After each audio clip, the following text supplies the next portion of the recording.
23. This train is going to North Avenue.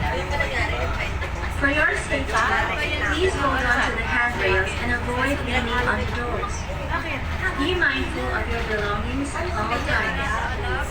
Please give seats to senior citizens, pregnant women, children, and persons with disabilities. Thank you for keeping this train clean. We are now approaching North Avenue Station. We are now approaching North Avenue Station. Kindly check your tickets and your belongings before leaving. This is the last stop. Please exit the train.